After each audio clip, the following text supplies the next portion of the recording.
Hello, this is Derek Cassel with the West Real Estate Group, bringing you the market update for November 2014 for the Treasure Valley here in Idaho. First thing that we're going to see here on this graph, this is the total number of sales, and we see some pretty good news. We have a kind of cyclical market here where things start at a low point early in the year. They rise up in through the summer, and that we coast on that for a while at that high point, and then we fall back. And the question that everyone asks is, how far will we fall back? Will it turn into a free fall? Is this some kind of a bubble that's bursting or something like that? Well, we see a really strong sign here. From September to October, the total number of sales was about the same. So that it's like an 18-wheeler going down a steep decline, and they're tapping the brakes, and they're showing us, hey, I've got some control here. Overall, I'd say that the theme for this month is the sellers are striking back, and they're not just rolling over and giving their houses away. So total number of sales was level through those 2 months. That was a very good sign. The average sales price, as you can see, we rose some earlier in the year, and we've been coasting along. Looks like it fell back a little bit, but overall, we're still in a pretty healthy place there. We're not having any kind of real serious decline or anything like that. It's doing about what we would expect at this time of year. Also, what we would expect is average days on market. How long does it take to sell a house?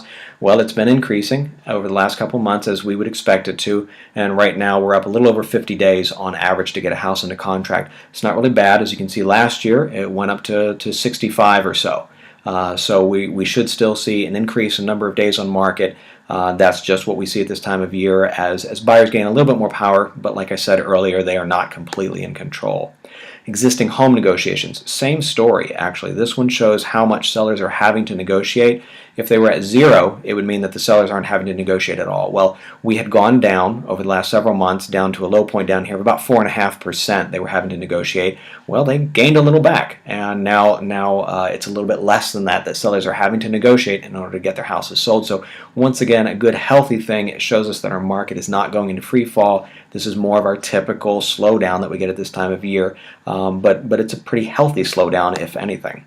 Combine that with this information right here. The number of listings, new properties on the market that we've had is this pink line, and then the blue one over here is the number of closings. Well, as you can see, we've actually had more closings than new properties on the market last month. That tells us inventory is shrinking, which will once again add strength to the sellers on their side of things. So it's definitely, the market is definitely slowing down as we normally see at this time of year, but it is definitely not to say that things are just falling apart and people are giving away their properties. There's still good strength in this market, a little bit stronger than we normally see at this time of year. So very encouraging report for the month of November. Let us know if you have any questions. We're always here to answer them, and can of course specifically look at the value of your property and help you out with anything that you have need of there. Thanks so much.